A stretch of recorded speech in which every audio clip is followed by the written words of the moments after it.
President Putin announced it at a meeting with his foreign minister, Sergei Lavrov, and his defense minister, Sergei Shoigu. As you say, David, 3 agreements have been signed, one between the Syrian government and the Syrian rebels about a ceasefire, the second agreement about the nuts and bolts of that ceasefire, how to monitor, how to ensure that it remains intact, and the third agreement about the start of peace talks in Astana, the capital of Kazakhstan.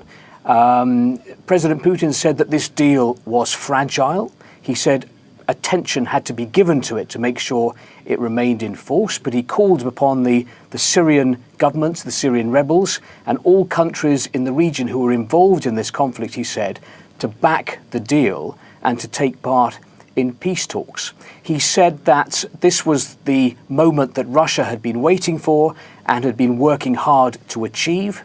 He praised the defense ministry and the foreign ministry of his country for bringing this about and working with Moscow's partners in the region. And this is being certainly presented as a Russian coup, a diplomatic coup. Certainly, Russia has been criticized over the last few months for its military operation in Syria. The Russian military has been accused of war crimes by some Western governments in and around Aleppo. But today is the day when President Putin says to the world, look, I have delivered on a plate a diplomatic solution to the Syrian conflict. Now, whether he can pull this off, whether this works is another matter. But certainly today, the Russians are saying, look, we have said that we are looking for peace in Syria. This is the way we're going to do it. We've managed to get these agreements signed. And the other thing he said is now Russia is going to reduce the number of its troops in Syria, although he did add that the Russians would continue to fight international terrorism and to help the Syrian government fight terrorism. Yeah, I mean, that's quite a statement, isn't it, to talk about reducing Russia's military presence now when we're at the stage where, of course, there are exclusions to this, aren't there? So-called IS, al-Nusra, they're not party to this deal at all. But that suggests that Mr. Putin really does see this as a definitive moment.